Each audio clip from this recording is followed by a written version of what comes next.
All right. Hello, everyone. Welcome to a very happy edition of the Bitcoin Brief with your host, Vays, because the price of Bitcoin has really popped.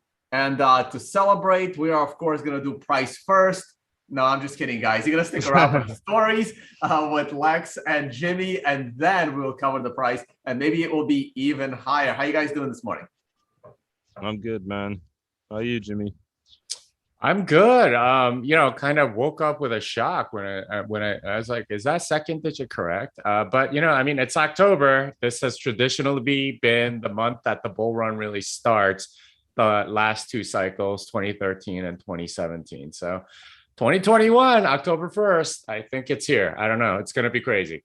Yeah, I got two very critical bets that involve pride and a very expensive steak dinner. And one of them is Bitcoin needs to avoid a drop below 40,000, which I'm now very confident in. And the other one, to a person I always lose my bets to, Bitcoin needs to be above 100,000 by end of year. That one's going to be trickier. All right, guys, let's go to the stories. Beautiful background over there behind you, Lex. Hope you're still enjoying Mexico and happy you are out of Canada, which is not only tyrannical, but is also getting cold. Yeah, it's getting pretty nasty up there right now. Not that I've ever been east of Vancouver, because I never wanted to try out anything colder than at least the mild climate they have on the West Coast. Yeah, at least you guys have like some water there to kind of stabilize the temperature a bit. All right, guys, let's talk about Ethereum for a minute. So Virgil Griffin is, as we knew, he was going to be in trouble, but now we know how much trouble he really is in. And this is for him deciding to go to North Korea back in, when was this, 2019, I think? Yeah, 2019, to explain to the North Koreans, to the government, and mostly to the government, the advantages of cryptocurrencies in general. Probably talked about Bitcoin as well. And he is in trouble, facing potentially as much as 20 years, but it sounds like it's going to be 6.5 years. Which is what which is the likely outcome for him. Any general thoughts on this? Because I'm on my law group on Telegram, and we need to do a law show. It's been like, I think we've done like 2 in the last year and a half or something. It used to be every week. And it's funny, some of the lawyers in that group think, this is a little insane, and others think this is perfectly normal, which is interesting. What are your guys' thoughts on this? Because I did glance at that legal precedent, and he flat out stated that yes, this can be used to avoid sanctions, and it's right there in the court filing. So this is bad. Your general thoughts on like this kind of insanity? Yeah, I'll start. So North Korea is something that I've been interested in because, of course, I was born in South Korea and spent a significant amount of time in South Korea. So yeah, this has been an interesting story because basically this guy went to North Korea for a cryptocurrency conference. I didn't even know there were cryptocurrency conferences there, but it was obviously to teach North Korean hackers how to use the resources and so on to do various things. And of course, as soon as he landed in the US, this was a no-brainer prosecution for anybody in the US government. If you look at the original press release, this is how you can tell. They were basically like, okay, they credited like 4 different organizations. That's when you know that the bureaucrats think this is a slam dunk, that they all want credit. And they basically said, hey, like we arrested this guy that went to North Korea, was aiding an enemy and all this other stuff. So, I mean, I honestly don't know how much actual real information he gave them, because I don't know like how, first of all, I don't think he's that great a developer or anything like that because he's working on Ethereum. But regardless, he seems to have been very obsessed with North Korea, and he's going to pay for it because he was aiding the Kim Jong-un regime, right? Like in some way, shape, or form. Even if it's, proven to not be that significant, the fact that he was willing to and went there and spoke there, I think is a great indicator. I am told that he's out of prison at the moment, out on bond and all that stuff. But yeah, I don't think this is gonna be fun for him because I think he's gonna have to spend some time in prison.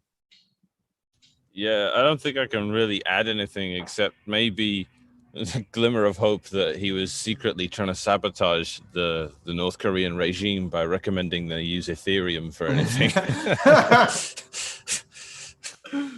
That could be his potential argument. That could have been his potential argument in court that I was trying to sway them to use Ethereum instead of Bitcoin. And trust me, you'll be happy about that in a couple of years.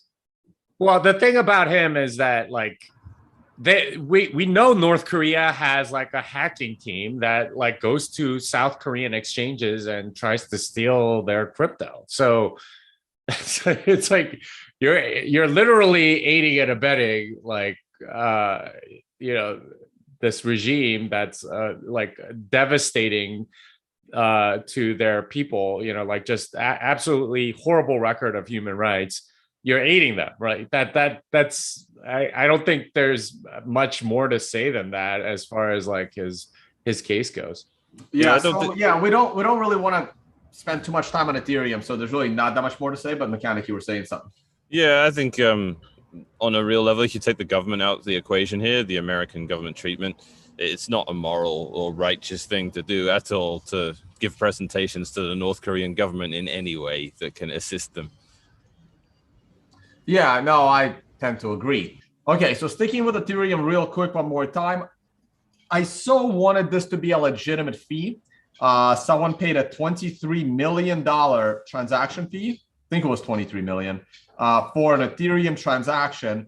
It turns out that fee was erroneous and that fee was actually returned to the person that made that fee. However, Ethereum fees are unreasonably high, insanely high, and whoever found this old quote by Vitalik, the Internet of Money should not cost 5 cents per transaction, is now running a centralized database that costs hundreds of dollars for a transaction fee. It's just like the irony of all ironies, right? This reminds me of it points to how political shitcoiners are, and when you're political, you pivot continually from one position to another. It reminds me exactly of Kamala Harris and all of the career Democrats, back in when Trump was in office, saying, I would never take this vaccine. It's been rushed. It's just and then they pivot to the completely opposite position the minute they're in power. So 5 cents per transaction, that's ridiculous for something like for what Bitcoin claims to be. And now look at Ethereum. It's ridiculous. And it always was going to be ridiculous. So everything's short-termism. It's all high time preference. And regarding the fees, though, we've seen that happen before because that's just user error. We've seen that happen in Bitcoin as well. And it's very often the case that if there is someone sending $100 on Bitcoin and they accidentally pay like a 10 Bitcoin transaction fee, it's more times than not, I've seen them reach out on Reddit or something like that, and whatever mining pool it is that mined the transaction usually does return it. So it's nice to see that kind of goodwill out there. That said, I do know of a guy back in 2017 who showed me the transaction, signed the transaction. I put it up on Medium, about 50 Bitcoins that he lost because he accidentally put it in as a fee. The pool never returned it. They never responded to any of my emails or I tried to get it back for him. But this was because it took him like 8 months to actually try to reach out to those people. So it does happen. And unfortunately, this is a major exchange, right? It was actually Bitfinex that did this. So, they have some clout in the industry, but if you're a no-name, like pleb, they're not necessarily going to return it. So hold on, this was Bitfinex's mistake? Yep. Wow. Yep. Well, we've seen the one thing to note, is transaction fees are sort of the default, right? In a Bitcoin transaction, no one really does this that often, but if you're rolling your own Bitcoin transactions, supposing you've got a 10 Bitcoin UTXO and you want to send 1 Bitcoin to another address, and that's all you say, 9 Bitcoins is default as the miner fee. You have to explicitly say, I want most of those 9 Bitcoins to come back to one of my addresses as a change address, and anything that then remains is a transaction fee. But there's no bit where you write in a wallet interface, it will say, how much do you want to pay as a transaction fee? But what's happening underneath all that is really just, here's some money we don't account for whatsoever, and a miner will just help themselves to it. So let me ask a question that potentially is going to scare the shit out of anybody listening. What if like a popular wallet accidentally screws up an upcoming release? Sorry about that. What if a popular wallet accidentally screws up an update release, and all of a sudden every user of that wallet suddenly is sending all of their change to the miner? Well, I mean, that this is why you have to be a good wallet developer. And it's one of the big pitfalls of writing wallets is if you don't understand the UTXO model, you'll accidentally send not create a change address and send a ton of money to the miner, and that happens quite often for developers, which is why there's a testnet, right? Like, you're supposed to test all this stuff on testnet. If you have bad software, I'm sorry, there's not much you can do. This is why you make sure you have good software, right? Like, make sure it's tested, that it's something that you've that's been audited by people, that has some level of guarantees to some degree.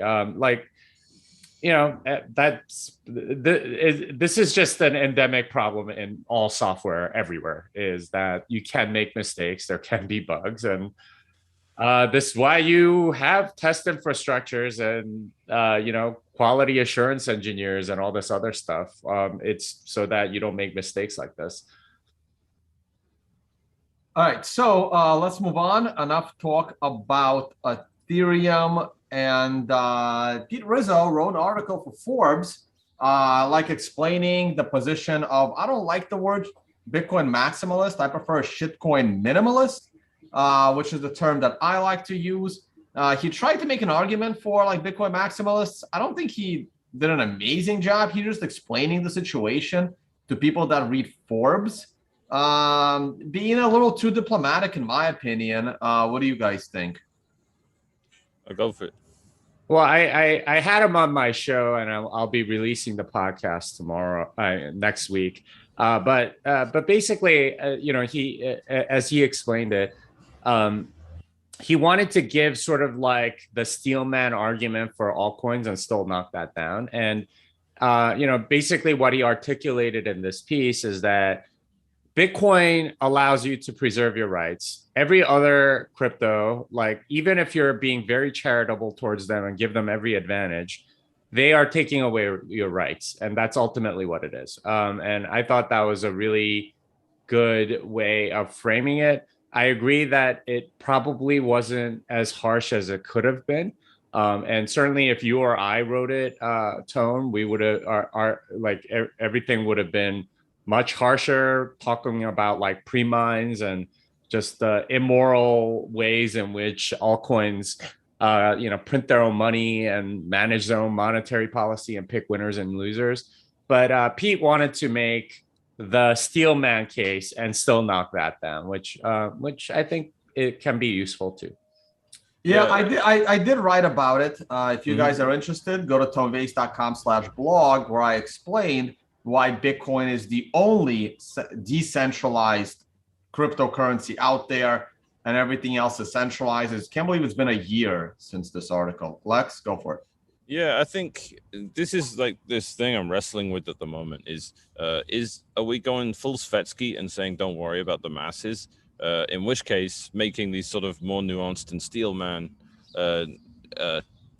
discussions about it, like Pete Rizzo has done, is a waste of time, because no one will listen to this. But the masses won't listen to it. They'll just go ahead and buy Cardano and all this stupid stuff anyway, which is why I tend to think maybe it's a better approach to just call these things out outright as scams, even if they're, even if that's not steel manning it exactly. You're just saying, look, blockchains are ridiculous to use for almost any purpose. You need them to be so primitive in order to have any hope of decentralization, that just that fact alone means that when you flip that on its head and say, okay, we're going to do what Bitcoin does, but add this, add that, add whatever, you're just saying, okay, we're going to be totally centralized. And if you're going to be centralized and you're still using a blockchain, you can't really claim ignorance, or if you can, I'm not really going to have it. I'm going to call you a scam, and I'm going to say you're trying to scam people. You're trying to take advantage of naive people that think blockchains somehow are a radical change,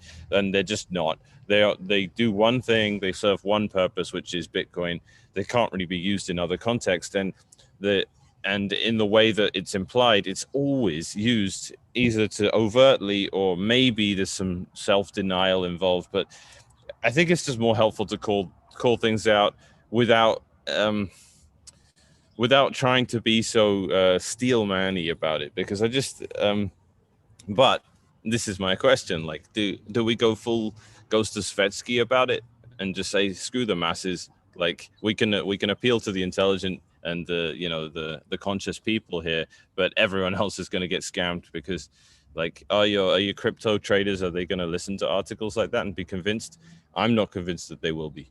I don't know. I constantly get people thanking me for, me and Jimmy specifically, for helping guide them throughout the 2017 fork. And we converted a lot of people to be Bitcoiners, because if all the Bitcoiners constantly ignored and didn't fight for Bitcoin, maybe Bitcoin would be ignored, and so it's hard. It's very frustrating. I don't know if I agree with that. I think Bitcoin, we give ourselves too much credit. The big reason why people become Bitcoin maximalists is because number go up. Okay, over a long period of time, like, it does fantastically against any altcoin, and people are not stupid. They see it. This is, I don't know. I see articles like this as important because they give you sort of like an intellectual foundation. It's like, I'm going to give you every advantage and I'm still going to crush your argument. You're taking away people's rights by basically saying, we're going to do whatever the majority wants. And the majority in this case is people that pre-mine this stuff. So it's really the creators. So you're at the behest of whoever the creators happen to be. And that's really the argument that he's making here, I think. I think he could have said it a little more forcefully and a little more toxically, or with more toxicity. Well, he also could have, referenced other people's work a little bit more, like showing, like, historically how all of these projects have come and gone. Yeah, and that's something that I think he's going to work on. He's sort of like rebranded himself as a Bitcoin historian, and he's like going through like archives from 2011, 2012, 2013, and really getting it. So I'm excited for his like newer work that I think will shed more light on that stuff. Yeah, respect him for doing that. I saw him in Miami interviewing James. I can't remember the name. It's the guy that wrote BIP 91. Absolute legend, and I remember him. James Hilliard. Yeah, exactly. And I mean, that was one of the most legendary things that's happened in Bitcoin's history. I'd love to go over that. I didn't even get into it in my Fork Wars video, but it's so funny. Like, he didn't even write most of it. It was like Johnson Lau from Hong Kong that wrote it, and he was like, you could use this code to do this thing, and he just like put it together. He's actually not that much of a coder, believe it or not. So no, he just wrote the actual BIP. He didn't write the software. He just wrote the spec. Yeah. But nonetheless, it was just so funny that. Can I just like give a brief 20-second description of what happened there? So I gotta grab your YouTube channel actually, so I can pump that video. I'll do that while you talk. During the fork wars, we wanted Segwit, and the big companies made an agreement amongst themselves where they said, we'll give you Segwit, but it has to be our version of Segwit, and then you're going to give us big blocks as a result, and that's the bargain we're doing. But they never actually wrote a spec for what their version of Segwit would look like, and we were running with this BIP 148 user-activated soft fork that was going to force miners to start signaling for Segwit on August the 1st, roughly 2017. And then Meanwhile, there was all this chest beating and hype from Brian Armstrong and Vinnie Lingham and Barry Silbert and all these people on Twitter, but no one actually wrote the spec for their own side of what Segwit would look like. So James Hilliard came along and said, all right, I'll write the spec for Segwit. And by the way, it's identical to the UASF. It's going to be a different BIP that does exactly the same thing. And then it allowed the miners all to say, okay, we're doing our side of it now. We're not giving up. We're not giving in and letting the users have control. We're the ones really in control. We're going to run this BIP, which does exactly the same thing that you run, that was going to force us all to activate Segwit, and it allows us to save face. So it was this incredibly weird placation of egos that allowed everyone to be like, yep, we're responsible for Segwit. That meant no one had to bow out and look embarrassed. And it meant that the users won in the end. And it all happened just because no one actually bothered to write a spec or to write any code for it. They basically just made an agreement amongst themselves, shook hands in a hotel in New York and went, this is what we're going to do, and then didn't write any code.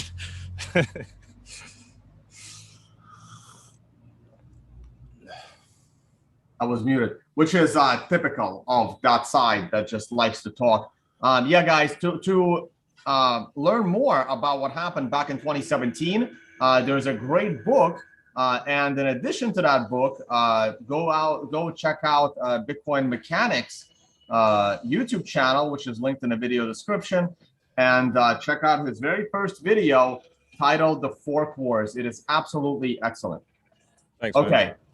Let's move on and briefly talk about a potential security flaw in Bitcoin ATMs as published by Kraken's blog. I did not get a chance to do a deep dive on this.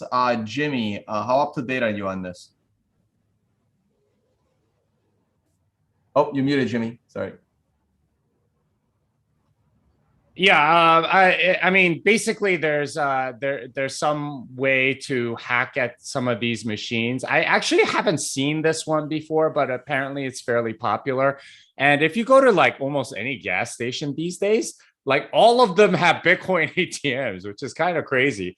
Far cry from what was going on in 2017 or 2013, where you'd see like these long lines at any ATM, of people that wanted to buy Bitcoin. Very, very different now, obviously. But yeah, they, the ATMs are by General Bytes, I guess, and they reported it to them. But yeah, there's a cool demo that you can see how they can kind of hack in and so on. So yeah, be careful if you're using this type of ATM. I would recommend you use another type, because there's like many different ATM vendors. But yeah, it's fairly it's kind of a serious bug, so you should be careful. Although it seems to have been patched. All right, that's good to know. If there's no other comments, Lex, we can kick off with you on your views on Twitter adding lightning tips. Yeah, I mean, well, there's a lot to go on with there. I mean, it's obviously great. Like, it's obviously a great thing, but it comes with a bunch of annoying realities that just it's like Chivo Wallet itself. It's super custodial. It's super centralized. It's super KYC, right? Like, I mean, you're gonna have to. I was joking that you'd need to have a booster shot every 6 months to be able to use this. But hey, I mean, that's becoming very close to reality. Twitter is on the booster wagon. Yeah, of course it is. But I mean, look, I think I don't like making arguments that ends justify the means. I don't really like the means by which this is done. But we all know the end product, which is hyper Bitcoinization. This is just an inevitable part of it. Just like some parts of El Salvador's legal tender laws leave a sour taste in your mouth, it's still all going to ultimately end up in the right place. And it doesn't make too much sense complaining about how we get there. And also, I really like Jack Dorsey. The more I find out about it, the more my suspicion kind of drops away. I think he's genuinely in this for the right reasons and doing things the way, I think I don't usually do this. I'm usually an idealist, but I'm pretty happy to be a pragmatist about what goes on with these sorts of things. I'm happy to see Bitcoin integrated, even if it is in this way that I find a bit, it's pretty far from what I consider Bitcoining to look like, i.e. signing up to some platform using, your full identity and all that stuff, and then being able to use Bitcoin in quote marks in a very, very custodial manner. There's not really any verification that's even possible as far as I know.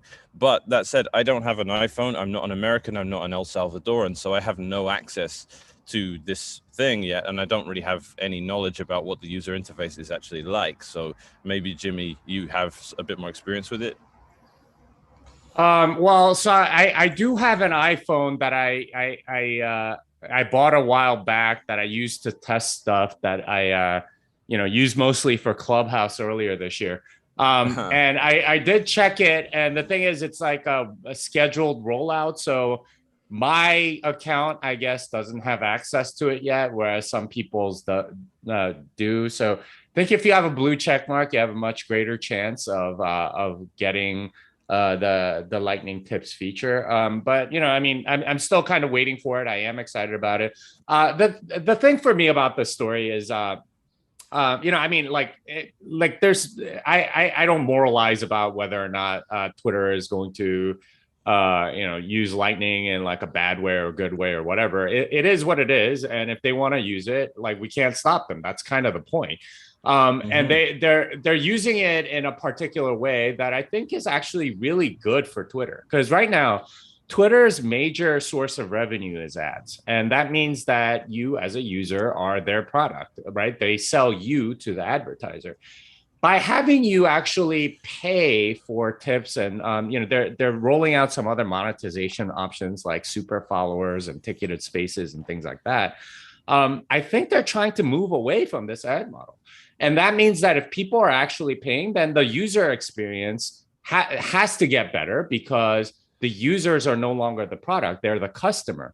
The product is what they're actually getting to see, and the ticketed spaces, the tips, all the things that people create and so on. I think you get a much better sort of like Twitter economy, if you will. You get natural civil resistance if you have people, if you allow super followers and it costs you like 10 sats per month to follow somebody. That's not much for you, but if you're running a botnet, that's going to be like enormous amounts that you're going to have to pay. So there are lots of problems that I think Lightning can really solve, that I think they're eventually going to get towards, because it really is kind of a problem that, like, the users are the product. I think they're starting to realize, like, okay, like, we can make a service that people actually want, that's going to be a high quality experience for everybody, instead of like, I like anytime I post, I get like 10 replies that are about like stupid shitcoins or scammers or something like that, like very blatant.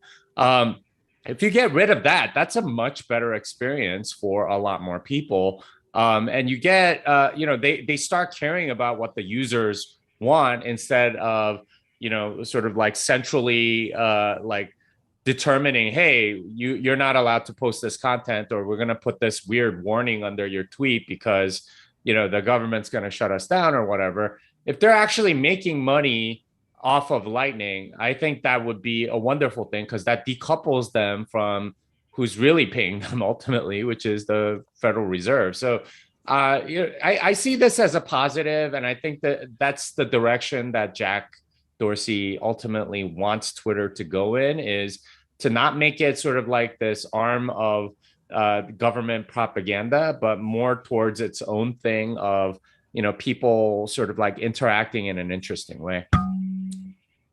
Boom.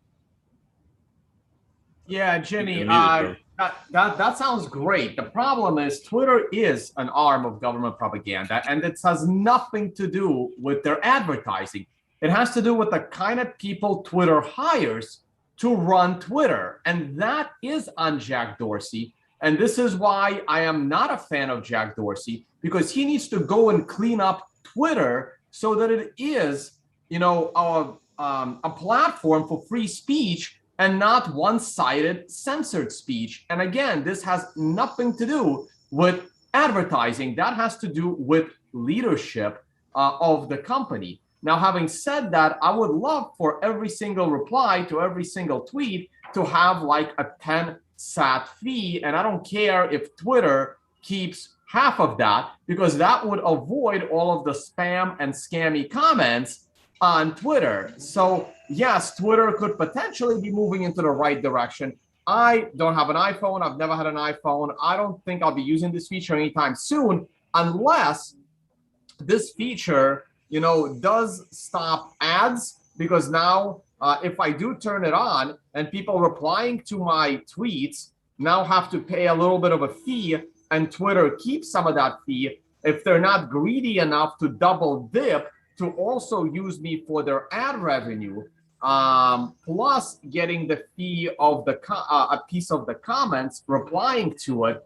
If this does, remove the spam and remove the advertising, and Twitter can make money on that, I'm all for it. But it has nothing to do with ending, the government propaganda that's happening on Twitter.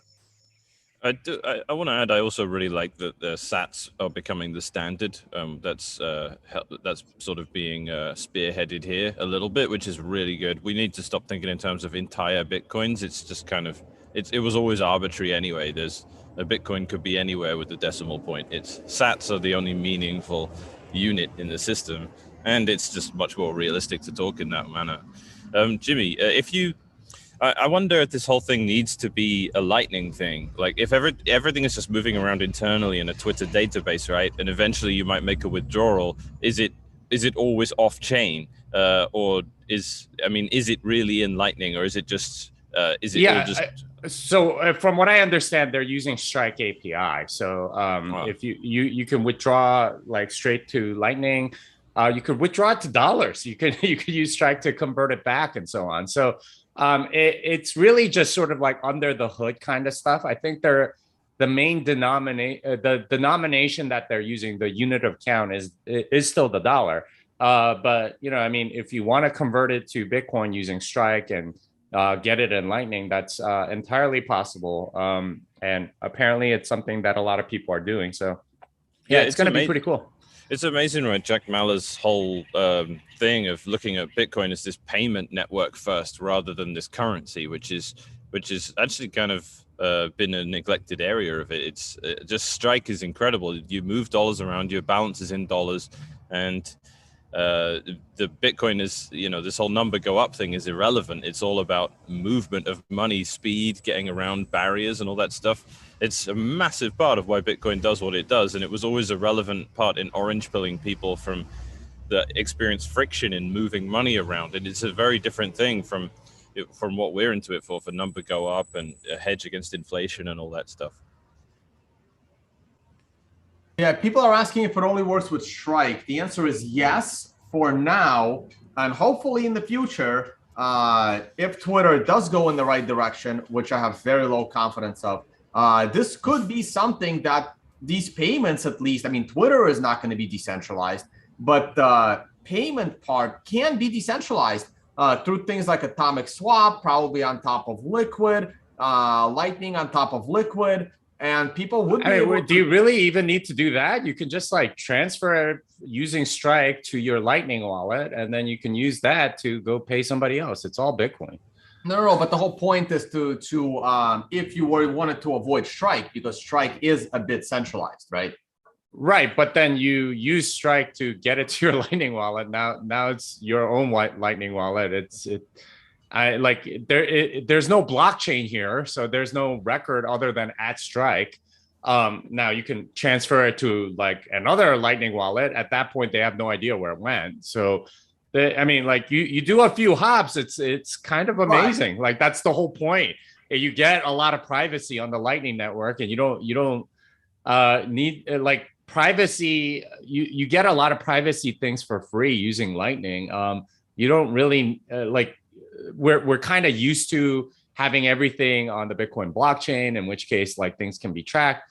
But you don't have this like auditable trail necessarily. unless you operate every node that is routing the payment. So I think it's a lot. Like I don't think you need this thing that people are asking for. You're kind of in the wrong paradigm. Does it kind of work like, is there oniony behavior going on? Like if you're going through 3 hops in the Lightning Network? No, yeah. So yeah, I mean, so it's wrapped in an onion. So each routing node basically unwraps their layer and then passes it on, basically. So like they have private. No idea who they're sending to. The 2 endpoints are it. That's all who know. And it's like it's pretty amazing in that regard, in how much you get privacy out of this thing. So if you have it in Lightning, like and especially if you do like a submarine swap or something like that, you get some pretty amazing like privacy. You like the money that you settle with at the end, it's like a completely different UTXO than the one that you open the channel with. So like you get like amazing privacy qualities by using Lightning. It's just kind of crazy. All right, and that ecosystem is getting built out, and adoption is growing exponentially, which is awesome. So I'm gonna skip around the stories a little bit because Mechanic mentioned the Satoshi as a unit, and of course we have a lot of unit bias. This is why people thinking something like Ripple is actually valuable, because of its unit bias. Really cool article in Bitcoin Magazine where someone is suggesting that wallets should display, the first 3 digits of your Bitcoin amount as Bitcoin, like we're used to, with 2 numbers after the decimal point, but then the rest of the numbers straight up displayed as sats. And now if you want to just think of the first 3 numbers as the front 3 numbers of your sats account, then that is how many sats you would have. So your wallet balances would look more like this, where it's 615 Bitcoin, which is a very nice balance in a wallet. We all wish we had that.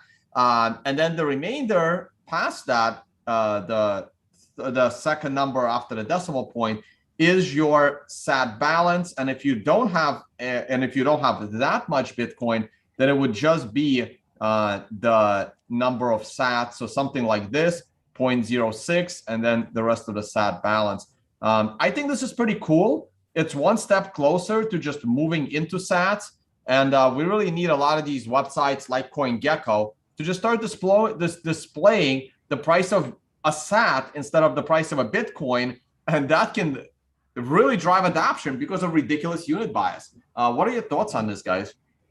So I sent a link, but there was a very similar article a few weeks ago. It's called the SAT comma standard, which I like. Yeah. So yeah, the other like approaches. That thing.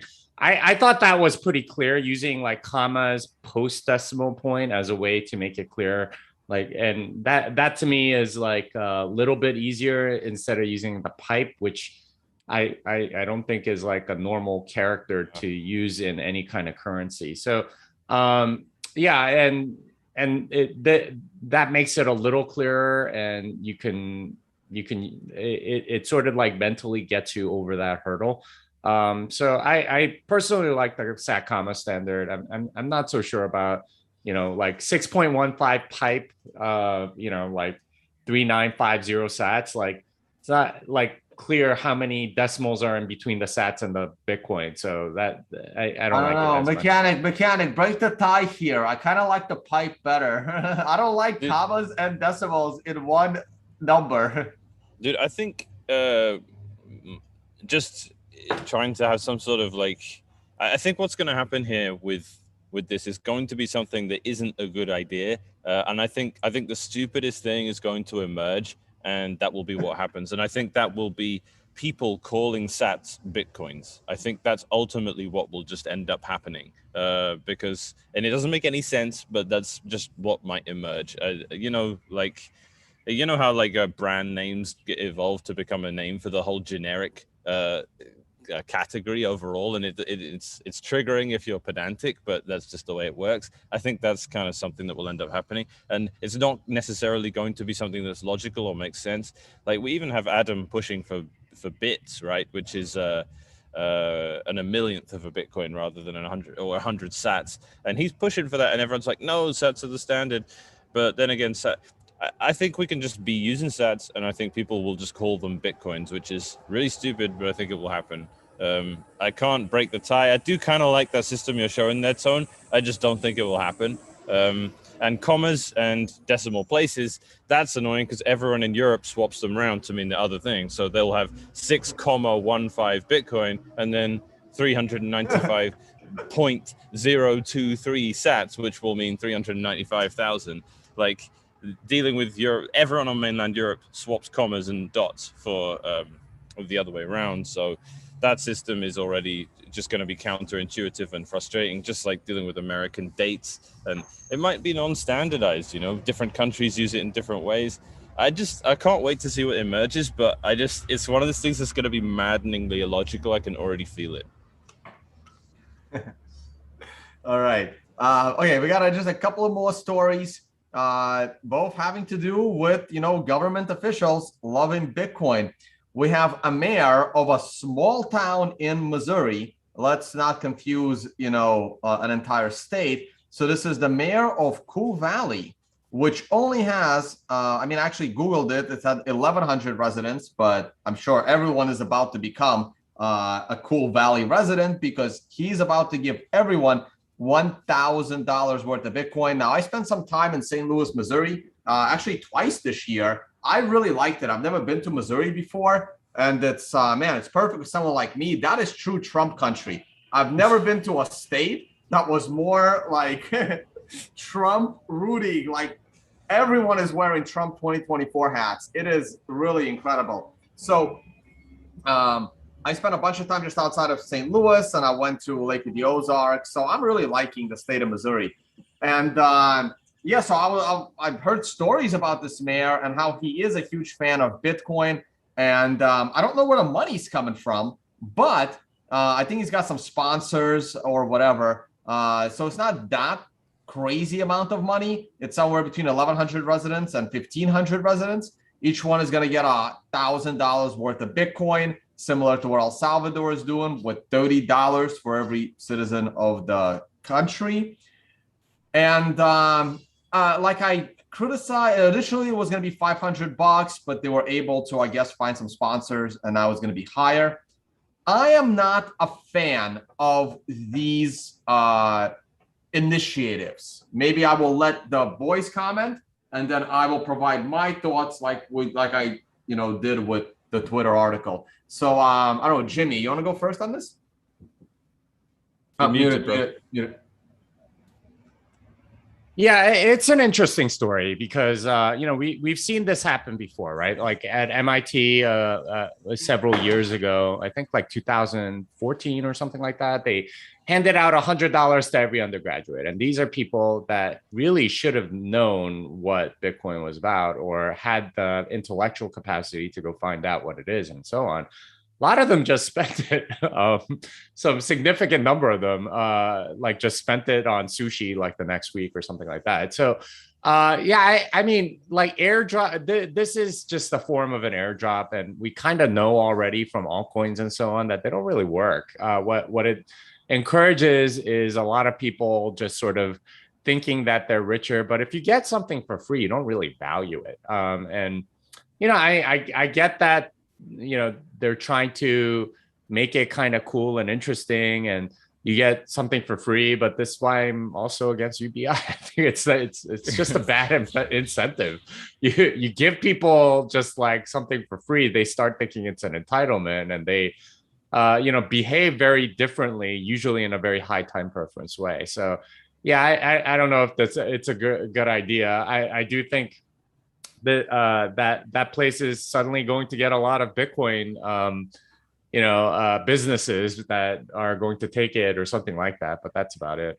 Yeah, I find this funny, man. It's like, what's reality when it comes to Bitcoin? Bitcoin is the hardest, most important thing. It's the most unconfiscatable thing that you can own. And then you have these people come along, these big blockers like Roger Ver and stuff, who are just obsessed you know, just like my roads, it's just like this argument, but with I need to be able to give this thing away for coffee, and it doesn't work if I can't give it. It's like no one wants to give their Bitcoin away for coffee. And this is why when I orange pill people, especially businesses, and they're like, how do I accept Bitcoin? I need to be able to accept it. I'm always like, you know what, that's not really a priority, because I guarantee you everyone in this town that has Bitcoin isn't even going to want to spend it in your coffee shop anyway, because no one actually wants to spend their coins. Like, obviously that's not, there's exceptions, and obviously it is a currency, but you're presenting it as something which it isn't when you give it away to people like this. And how much does it, what a sad indictment of the masses when you say to them, like this particular story does, if you can hold on to these Bitcoins for X amount of time, we'll give you more. And why do we need to reward, like, how much do the masses suck that we have to actually do that? Like, here's the best thing ever. And if you have the willpower and discipline, in fact, I'm going to artificially motivate you to keep this stuff by promising you I'll give you more of it. Like, I'm really, again, just because people are laughing at it on Twitter, I'm going to say going full goes to Svetsky again.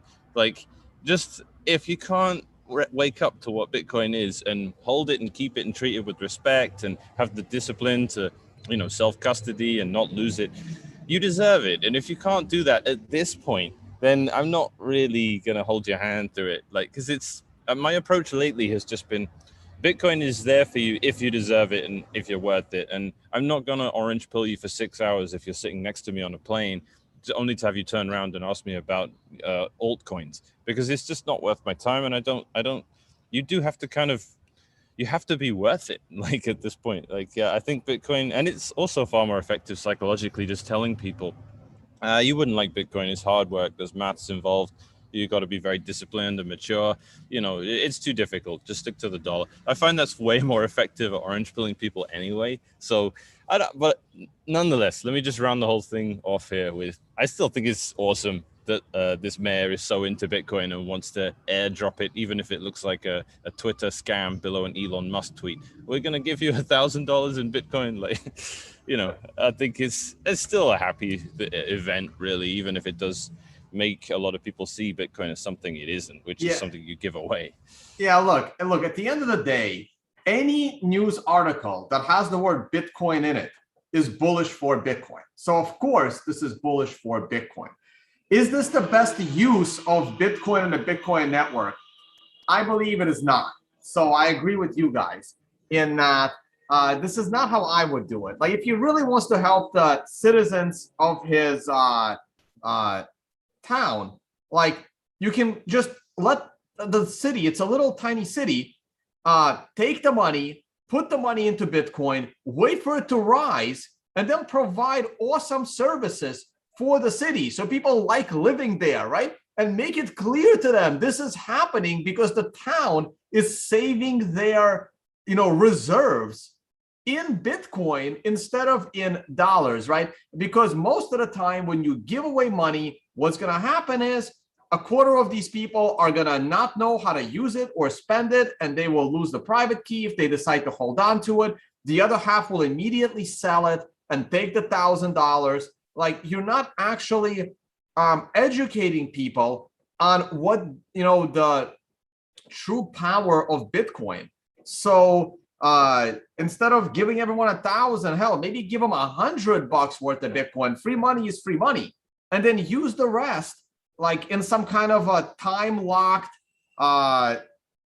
you know, like however to like his last till his like re-election campaign or something, right? Hopefully it's a year or two away, and then he can lock this up so that even he can spend it for like a year or two, and then people will understand how smart he is for doing that, and then, like, you know, use it to give better services to the city, you know, something like that. It's a way better use of Bitcoin, because then you're teaching your small population of your town that Bitcoin is more for saving than for spending. All right, and our final story is El Salvador. I can't believe how quickly they did this. I thought this was like years away, but apparently they're already using a volcano for the energy to mine Bitcoin, which is freaking awesome. Like I said, at first I thought this was a borderline joke, and then I figured this would take a lot longer than it did. And there it is. They're waiting for their actual confirmation. We don't know what pool this is. Kind of curious which pool they are using, but they've started mining. If there's any home miners out there or pool operators that recognize this interface, please let us know, because if they've mined $200 worth of Bitcoin, there's no way they're solo mining, and we knew they weren't solo mining anyway. So if anyone recognizes this interface, I'd really like to know what pool El Salvador are mining with. So please hit us up with that in the chat if you know. Oh wow! Yeah. So people, I stand corrected. I'm looking at the chat. So people are saying that he's actually making people hold it for 5 years. The Bitcoin. Okay.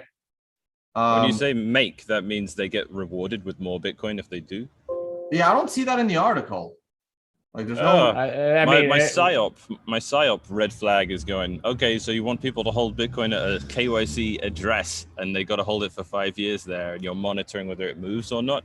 No, I'm being paranoid, but it's not thrilling me that a government entity would know exactly where. Or maybe you just put it into an account and give them the Bitcoin equivalent 5 years from now. You don't do the distribution until 5 years later or something. Right. So it's also kind of how companies, kind of keep you working there with like vested stock options. Stock options, right? So like they invested, this $1,000 worth of Bitcoin, and like every year you get like 20% of what's there. So it's kind of like you can leave, but you got to spend a lot of money.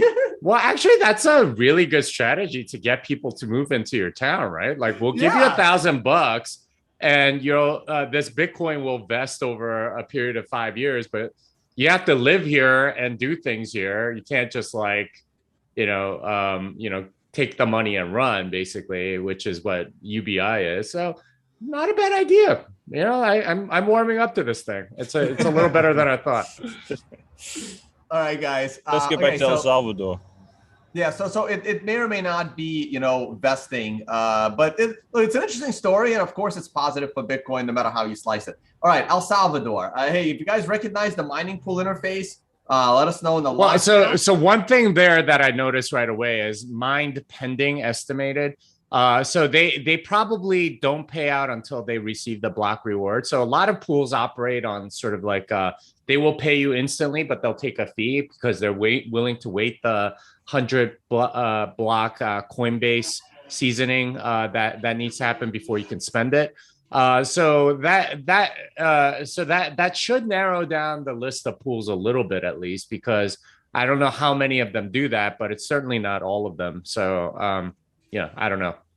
That's but yeah, it's kind of cool. They've already made 0.01 Bitcoin, which is, if I'm not mistaken, about $500. It's just that they've been paid out about 270 of it. The rest of it, they have to wait for the Coinbase to mature so that they can get paid out. But yeah, it's cool. Yeah. Do we know how long? Oh, God, no, we don't have enough information there to know. We could I was thinking we could gauge the size of the pool by the discrepancy between the amount that's been paid out and the amount that's still pending. But that just tells you like how long they've been Nayib Bukele has been mining. So if we can like just sort of extrapolate here, so they've been mining for about 200 blocks, or like somewhere a little under 200 blocks is what I'm gonna guess, which is about let's see, there's 144 blocks a day, so this may be a day and a half of mining or something like that. So if you can get about $500 after a day and a half of mining, so that's about $350 a day. That's about 1,000 terahashes, I think, of power. $350 a day is 1,000 terahashes, you think? Yeah, I know. So that's what, like 50 S19, something like that, or No, it would be 10. That would just be 10. Oh, each one's like 20 terahashes per second, no? S19s? No, 100. S19s are 100 terahash. What? Well, really? Yeah, they go the cheaper ones. Well, there's S19J and there's S19. They range from about 94 terahashes to 110 terahash.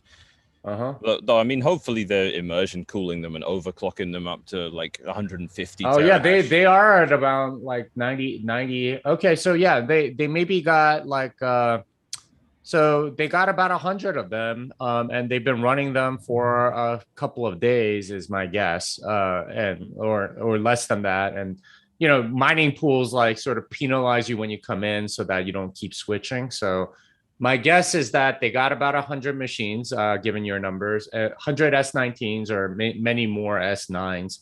And I don't know why you wouldn't use S9s, because you're not necessarily that sensitive to the electricity use here. That's a good point. They could use less efficient machines that are just being thrown around for a couple of $100 on eBay and all that stuff. I don't know why they wouldn't. Yeah, but it's probably a couple of days, given that you got this pending, which means that's about 100 blocks worth of these are all within the 100 block maturation period of whatever has been found. So yeah, that would be 1,000 terahashes, which is not like 100 S19s. It's pretty cool. That's going to be a nice source of revenue for them, especially this cycle. Hey guys, speaking of hash rate, back when China banned mining, people panicked that Bitcoin hash rate will not hit a new all-time high for years to come. And at current rate, we got a shot at hitting it later this year. Oh, easily. We're absolutely back. People don't like ASICs are expensive to make and they go obsolete quick. So everyone is incentivized to pick them up when this was an absolute. There was nothing happier for miners all around the world than when China did what they did, because it meant they were getting double the Bitcoin for their ASIC, and no one is going to look at a situation like that and think, oh dear, this is going to continue on for a month. No, like I went out and got an ASIC immediately when this happened, because it's just an opportunity. Like with everything that appears as apparently on the surface bad news for Bitcoin, it's always a great time to buy a dip, in this case, just to start mining. Because as you pointed out, Tone, miners are mining at around $5,000 of Bitcoin. That's their cost. So if you have good connection to electricity, you're talking about $5,000 to $6,000 of Bitcoin. And my target is still 100,000 by end of year. So in a way, that is scary, because that creates a very deep price floor. But on the other hand, the hash rate will be unstoppable. Yeah, mining is just an absolute. It's a joke how much money you can make on it. The math still remains true that any money you invest into a mining operation is usually better spent just buying Bitcoin itself. But nonetheless, it's still good to do, and they're still earning so much relative to what they're spending on electricity.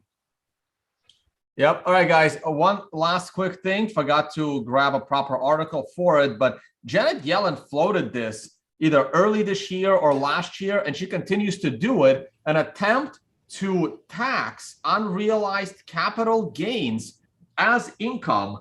And Jimmy, you're big into finance these days. How insane is this? Well, it's just completely unviable. How are you going to actually tax people on unrealized capital gains? Because this is going to absolutely devastate the economy, because you have a lot of people with paper gains, right? Like if you have Tesla stock from like 2 years ago, you have a lot of paper gains.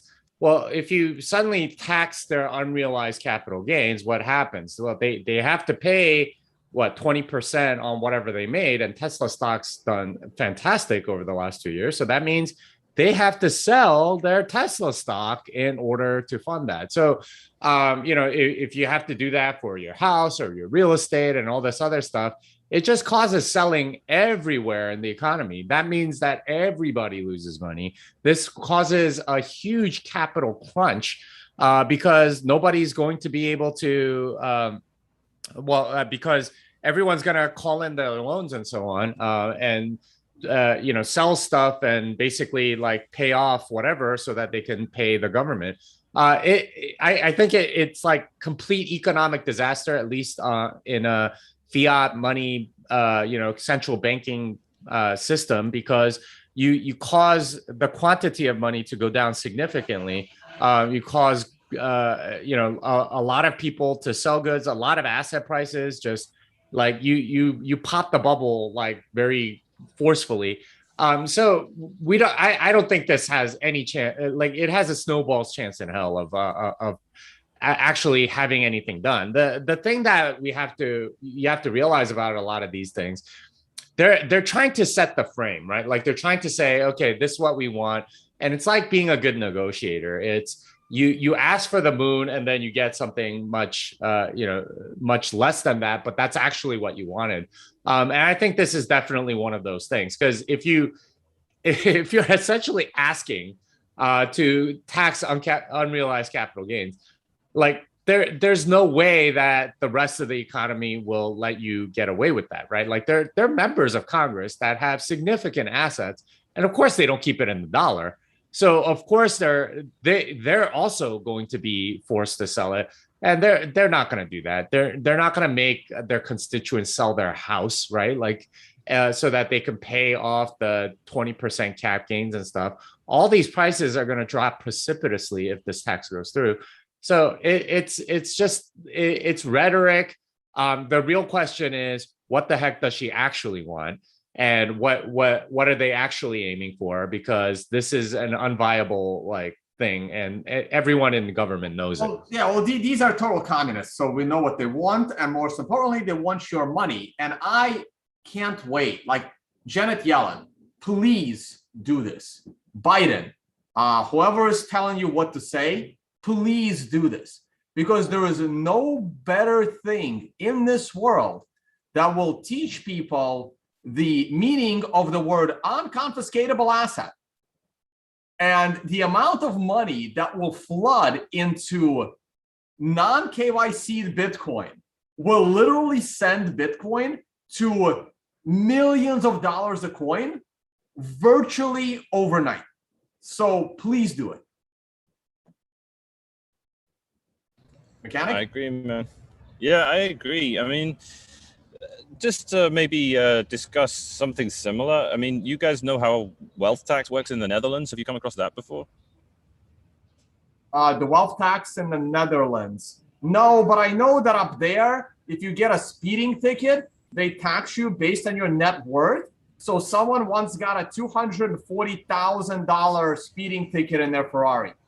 I thought that was France, but maybe France do that as well. I'm not sure. But I think that was Norway or something. It was one of those Scandinavian countries. I've got a very, very short little blurb on what it is in the Netherlands. If you have a net worth above 30K, 30,000 euros, that is, it's taxed, assuming that you were using that money to make at least a 4% growth in whatever it was you did with that, whether it was left as cash or whether you did anything else with it. So you basically have to pay 4% of everything you own that is sitting above 30,000 euros. It's a straight up wealth tax. It's not a tax on unrealized gains. It's just literally a wealth tax. So they can do these things more generally. Like Jimmy, I agree with everything Jimmy's saying there. I see it overview. I see it more as it's just a general plebs stop owning stuff. There's an obvious overt agenda saying, you know, this whole you'll own nothing and you'll be happy mantra that they're sort of going at. I agree with you, Tone. I think it would be great if they declared all-out war on stuff that you can't really own, because Bitcoin raised the bar for ownership. Like, yes, you could own a house. Yes, you could own a car. Yes, you could own land. But then Bitcoin came along and that changed what it means to own something, because there's nothing you can own like you can own a Bitcoin. So the bar has been raised, and it would be great if they went, yeah, that house you think you own, how much do you really think you own it? Because we're going to confiscate it, or we're going to impose some sort of, like Jimmy, I know you're saying it's super unrealistic, but I do think they can just do all these schemes where they say, okay, your house has gone up by 200 grand in the last year, and you owe us some taxes on that. But don't worry, you get to keep the house. You don't need to pay us anything. You just need to sign this thing that says the state now owns part of this, and you know, you'll get a kickback for doing that as well. We'll take over some of your home insurance payments. So some nonsense like this that just makes everything super bureaucratic, but slowly siphons away at your What you're talking about is socialization of property. This what like socialist governments do.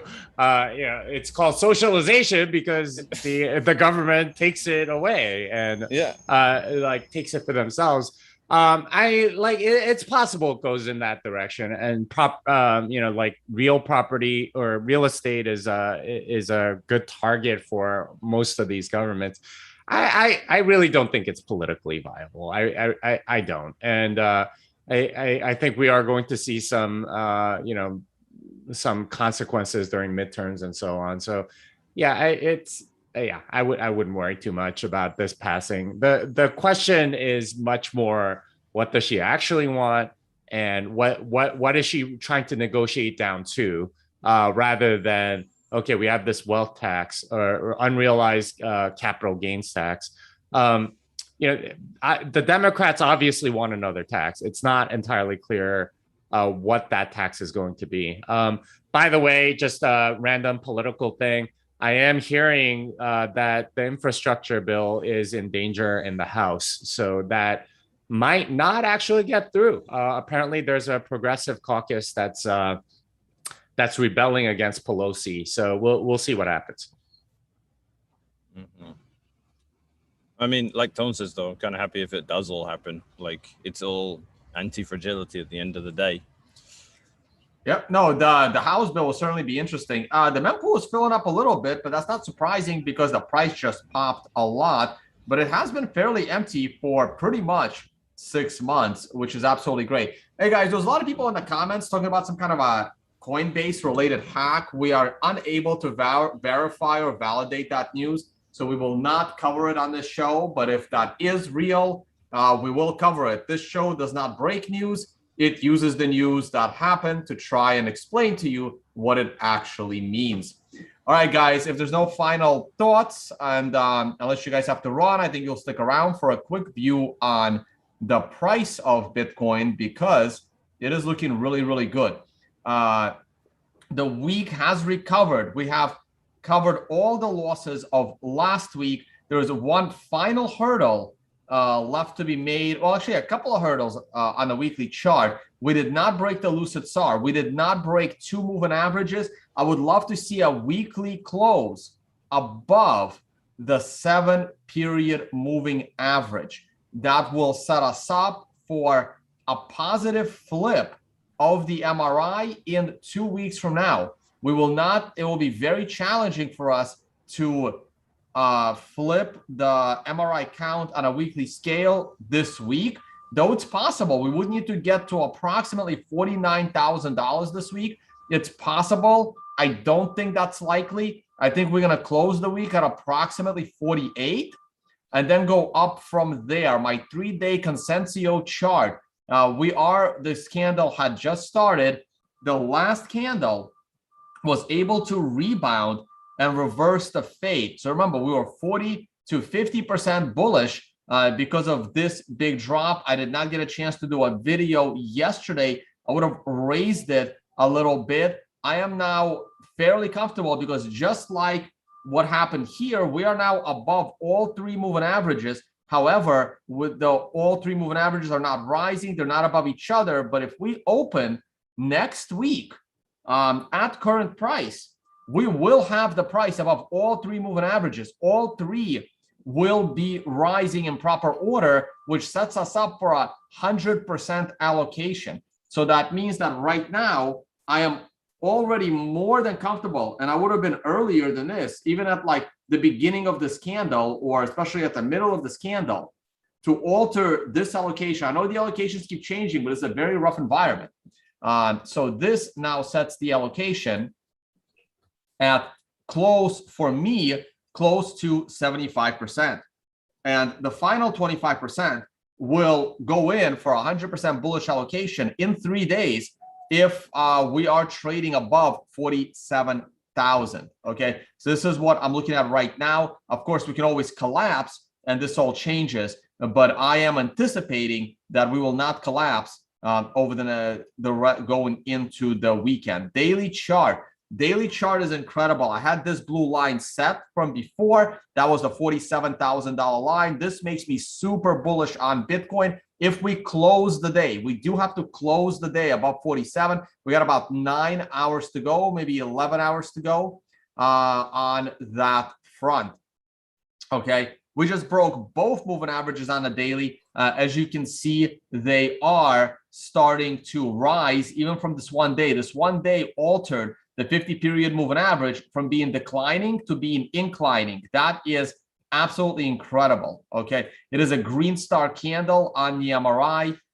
To me, this is a blue line. Like ideally, you want to break above the consolidation. There's also a consolidation here. All we got to do is close today about 47K, and I plan to win my bet against Joe Saz. Jimmy, look how close I came to losing a very expensive dinner. Bitcoin had to have an obvious close below $40,000. So what does that mean, an obvious close below $40,000? It means that we understand that Bitcoin is a 24/7 market. So that means if Bitcoin spent, like, let's say a day and a half of trading below 40,000, but managed to rally at 8 p.m. Eastern time and close above it, I would admit I lost the bet. On the flip side, if Bitcoin had fallen and closed the day below $40,000 and then immediately rallied back up, I would consider that total luck that the daily candle just happened to close below 40,000. So it has to be obvious that Bitcoin broke 40,000. Bitcoin fell below 40,000 for approximately 1 hour, and it did not even close below 40,000. That is not an obvious break and a sustained close below 40 grand.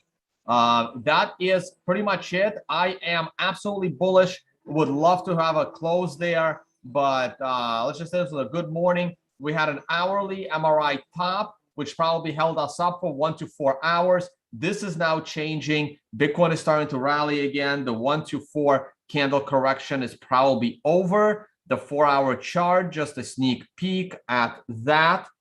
Once the MRI loads, is fully bullish. We just had a green star candle. That is a beautiful green star candle because it breaks the prior swing high. Everything is looking good. I am either bullish or about to turn bullish across all time frames. Okay, so that is my view. How's the Bitcoin dominance doing? It's doing okay. That's another good sign. Quick peek at traditional markets. Huge jump in Grayscale. Waiting for the Grayscale premium to load. Still need that above 0 before a true bull market will set in. Gold futures. Gold is just, I still think gold can challenge the all-time high by end of year as well, especially if Bitcoin starts rallying. Now, the S&P is rallying today as well, but certainly not like Bitcoin. And I think this is where Bitcoin is finally going to decouple. I'm still leaning a little bit bearish on the stock market. I still think you can hit the 200-period moving average while Bitcoin kind of treads water. Bitcoin will get up to that 50 range. Bitcoin will stuck in that 50 to 60 range while the S&P 500 finds a true bottom. And then when the S&P 500 rallies to new all-time high into year end, that should send Bitcoin to the 100K mark. All right, guys, that is my view. We can promote, well, Jimmy's not there. We can still promote his stuff. Come out to Dubai. Mechanic, we got to finalize if you're going to make it or not. I know you're all the way in Mexico and it's a tough trip, but people are confirming. Giacomo is now confirmed. I'm going to be tweeting them out. Samson will be there. Unfortunately, Christian Decker couldn't make it. He has another event he has to attend in Switzerland. Stick around for the financial summit. News on Unconfiscatable coming very soon. You can check out my stuff at tomvays.com. And now we can go ahead and show you Jimmy's site for, nope, that's BitLog Boom, programming Bitcoin. Jimmy's muted, but he's talking. I don't know if it's to us or not. He might not be talking to us. Anyway. No, I don't think he is. Yeah. Anyway, check out Jimmy's book, Programming Bitcoin. And he's got other books, the Little Bitcoin book, and Thank God for Bitcoin. Jimmy had to peel off. programming Bitcoin workshops are going to be in Atlanta coming up in November when this loads. There it is, early November. All right, Mechanic, I showed you your Twitter, YouTube channel earlier. You should have like a YouTube description, so you can throw your Twitter handle here to make my life easier, so I can just click on it. But go ahead and you're muted. Yeah, thanks, man. That's my YouTube channel. Subscribe, please, because if I have 1,000 subscribers, I can get a human. I post controversial content on there sometimes, and if you're under 1,000 subs and YouTube's algorithms decide to get rid of you, there's nothing you can do about it. You can't get a human to respond to you. You'll just get automated responses, and I don't see the channel lasting that much longer because I do talk honestly about vaccinations and things like that. So yeah, it's Bitcoin Mechanic. You have to search for it as one word if you want to actually find it. My Twitter is grass-fed Bitcoin. And if I can, I just wanted to shout out Sparrow Wallet because they've done an awesome thing. They've integrated Whirlpool into their wallet, which is, you know, we've been advocating for coin joins and privacy-preserving technology in Bitcoin for a long time. But I've always advocated solely for Wasabi because the Samurai guys are just kind of ridiculous, and it makes me a bit sick to advocate for what they do, which is ridiculous, but nonetheless. But this is the thing, Wasabi, you need 0.1 Bitcoin to be able to do a coin join, which is unrealistically large for a lot of people. Whirlpool allows you to do 1 million sats rather than 10 million and 100,000 sats rather than either of the two orders of magnitude higher. So it's great. The more people use it, the better it becomes, the more privacy there is for everyone, and the less realistic it gets for absolute scumbag companies like BlockFi to discriminate against people that would use CoinJoin or any privacy preserving tech. So Sparrow Wallet, big shout out. They only just integrated it. It's working great. Definitely go ahead and start mixing your tiny amounts like 100,000 sats and stuff like that. You can do it now. You can clean them up. And after the first mix, every subsequent mix is free. So you can increase your privacy over and over again and not pay any extra fees. So do it, guys. I absolutely encourage you to get Sparrow and start using it. All right, guys. And hey, if you're other wallets, you know what to do. You got to compete, right, with the good practices of other wallets. Also, Bitcoin Mechanic is part of the Start9 team. Feel free to use the affiliate page in order to find out more about running your own server, basically, with a Bitcoin node. Good point. Big shout out to my employers, Start9. We're just getting ready to release 030. We actually have it working and up and running now internally inside the company. So it's finally coming. We originally anticipated July the 4th for the release. So this is a crazy delay. Things have taken so much longer than we expected, but things are exciting. I mean, we've found out there's a worldwide Raspberry Pi shortage, along with many other things. And of course, Start9 Embassy runs on top of the Raspberry Pi, but thank goodness this 030 upgrade has actually made cross platforms much easier to do. So the fact that we're not going to be as affected by the Raspberry Pi shortage because Embassy can now run on other hardware pretty easily now. It's basically Ubuntu modified. So we've got, fortunately, we can get around this new crisis, which is kind of a relief, and it kind of makes the whole upgrade something we could never have predicted as being as helpful as it's going to be. So we can have embassies running on anything now, and we're going to have to pivot to that really quickly. All right, and I gotta get, like, if they're sending you out there, we gotta put you as a sponsor up here for, like, I like supporting projects that I believe are good for Bitcoin. So shout out to Blockstream and Jade. They're gonna try to supply us a bunch of wallets, a bunch of Jade hardware wallets for understanding Bitcoin. Embly will also be there supporting as our coffee sponsor at Understanding Bitcoin Dubai. So, and speaking of privacy, Adam Fisker is confirmed, the man behind Wasabi Wallet, and they got some new features coming up as well. So he's going to do an awesome presentation on the latest that they are up to with Wasabi. Samurai Wallet guys are already trolling the Twitter handle of the conference as to, you know, why he's there. And, well, because you guys didn't want to work with us, so he's there. Privacy is privacy, guys. Anything helps. Yeah, man. The hostility between Samurai and Wasabi, and I will say it's mainly from Samurai, is really annoying, and nothing about it seems genuine either. The Samurai has some problems that Wasabi doesn't have, but Wasabi has some problems that Samurai doesn't have. Wasabi I generally consider to be the more professional and solid project, but at the same time, as I mentioned earlier, it only allows coin joins of 0.1 Bitcoin. But I think at your conference, they're going to announce Wasabi 2.0, which is going to allow for different amounts. So, and then like, just as this all comes out, you know, eventually this whole thing is going to be disrupted anyway, because Lightning is so private by design that people can just stick coins in Lightning channels and then just spend, assuming they're basically private anyway. So privacy is going to have a whole bunch of things that are going to be quite interesting. Either way, the sum up of the whole thing is, if I was bag holding a privacy coin like Zcash or Monero, I'd basically be I'd be drinking myself to death basically at this point. Yeah, and also we're gonna have a couple of people there that are experts on about the liquid sidechain. So that's another avenue that also has amazing privacy features.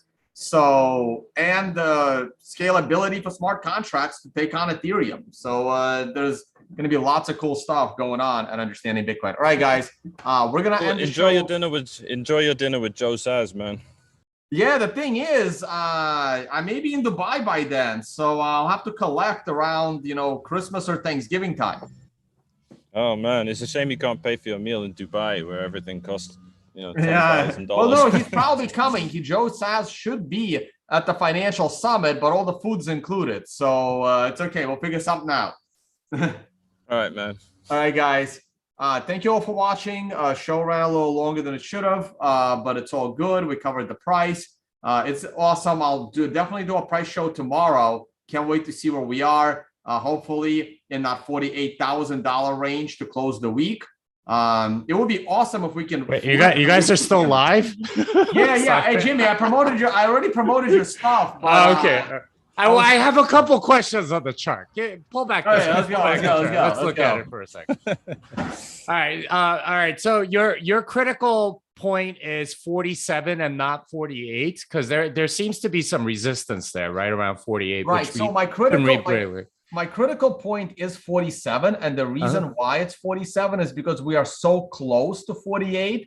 I usually in this area, I have like 80% confidence that we will break that. So there's really not that much of a reason to set your break over there. So I am just very confident just getting above both of those moving averages on the close.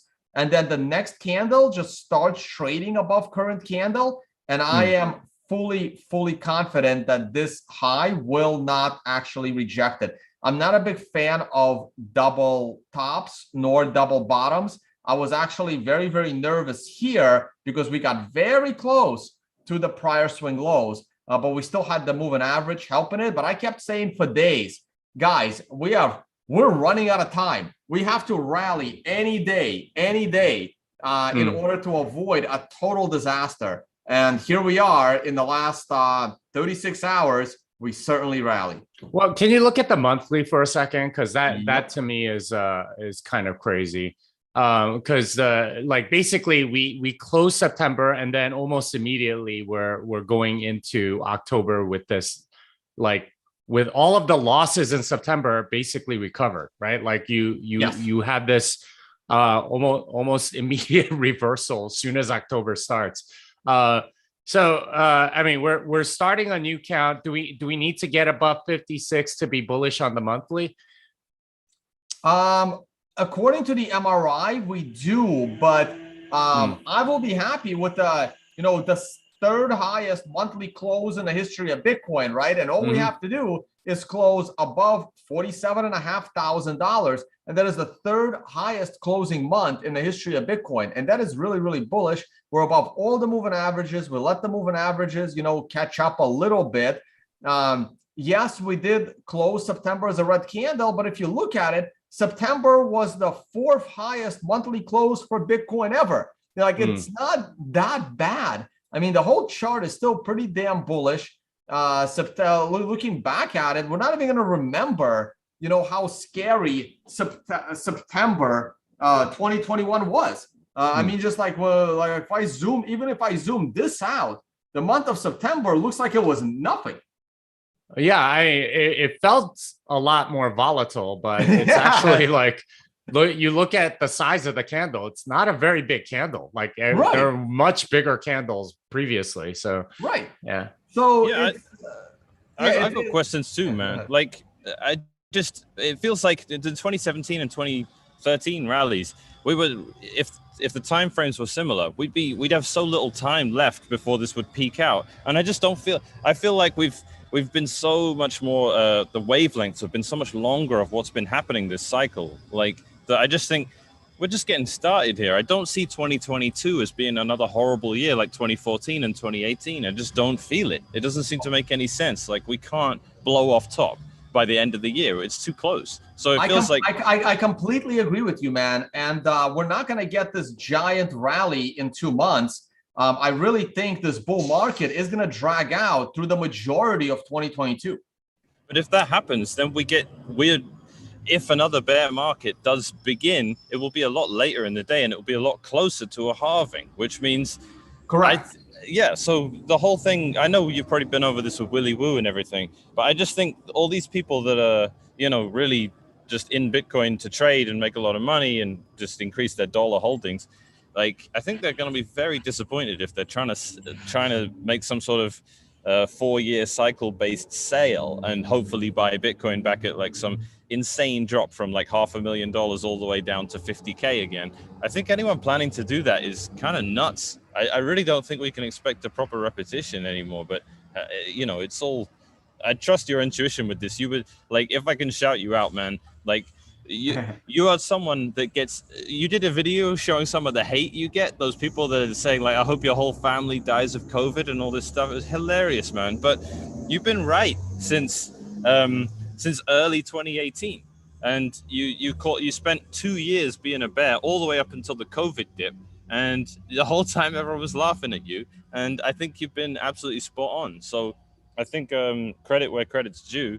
And I mean, people wouldn't watch you if the majority of people weren't. Yeah, no, thanks. No, yeah. And I'm looking at this, right? Like I am looking at that second peak, but it's going to be more like this, right? It's going to, maybe I should make this arrow like, I don't know, dark green and make it really thick so you can see it. So instead of just going straight up as of October 1st, which by the way, ironically, though there was an event on that day, but right here, this is the first week of October. This is the week of September 30th. On the first day of October, we crashed 20%. And then on the third day of October, we rallied all the way back. So this is the week of the first week of October, basically. That was Ross Ulbricht's arrest. That's what happened. That was the Ross Ulbricht's arrest. That is exactly correct. So I am looking more of a sustained rally like this instead of straight up and making it. Well, pull up 2017. So go to the right a little bit more, and we because like it pretty much rallied in a very similar way, like through October and December. So if you go to 2017. October 20. I just want to point out that my arrow points to a $300 uprise, which 300%, is 300% uprise, which is a $150,000 price of Bitcoin, which I believe is reasonable. $150 top sometime in mid to late 2022 is reasonable, with approximately 100,000 near the end of the year. Now the 2017 top, let's go to October, and then we rallied right here on that final push. Mm-hmm. So I mean, we did have these like sort of blow off tops that tend to happen in December, and I think what you're saying is we're not going to see these blow up tops that we saw in the last two, but maybe a more sustained, slower rise or something like that. Is that what you're saying? Right, because remember we just dropped 50%, and that, like looking back, like I showed you the monthly chart, and it's not that big a deal at all. Also, like since that high, so I can certainly see a baby blow off top at 100,000 ish, potentially in December, followed by a correction back to 60,000, followed by a run up, right? So kind of repeating 2017, where we had numerous 30 to 40% corrections. I just don't think we're going to go up as high before having them. So we're going to like maybe double in price, then go down, or like maybe go up, 120%, then drop 40, go up 100. So we're going up a little bit more. Like back here, we were rising like 200-300% before going down 40. Now it's going to be going up like maybe 1 to 120 before dropping like 40. So I think there'll be a couple of those, right? We go up to 100, drop to 60, then go up to 150, and then, I don't know, maybe drop to 110, something like that. Okay, interesting. I guess we'll see, but I'm really excited for October, November, December, because that's like last 2 4-year cycles. That's when like the frenzy really began. And I don't like the last 2 frenzies were the frenzy in 2013 was pretty high. 2017 was insane. This one's going to be ludicrous. It just feels really kind of like it's setting up really well. Yeah, and thank you for your super chats, guys. Brian, thank you so much. I know you've been watching my channel for a while. And Casa des Drogas. Yeah, we're all bullish into year end. These panelists are, but you got to wonder now that the NFT hype is basically dead. What's Ethereum? What's the shitcoin pump going to be that accompanies this Bitcoin rally for the next year or so? No, it's just a general one. Like people are going to invest in, the cheap coins just so they can get a better return than Bitcoin. I mean, you don't need the hype for people to buy into garbage during a Bitcoin bull market. People are asking for an NFT crypto scam. I mean, we're not going to do any research on NFTs, but maybe if we're bored, Mechanic and I, maybe Jimmy will join, or Giacomo, we'll just, do a 1-hour show, just giving our general thoughts about NFTs without any specific examples or research, because it's just a waste of our brain cells and, more importantly, our precious time. Actually, you know what? Me and Juan Galt did a stream. Oh, Mechanic froze. Yeah. Something about him and Juan Gold doing a stream. I'm sure you'll find it on his Twitter or on Juan Gold's YouTube or Mechanic's YouTube. All right, guys, we do have to get going. Sorry, Mechanic. Yeah, Jimmy, I showed your websites already, so you're all good. And thank you so much for watching, guys, and see you all on the next one. Fiat the Lenda.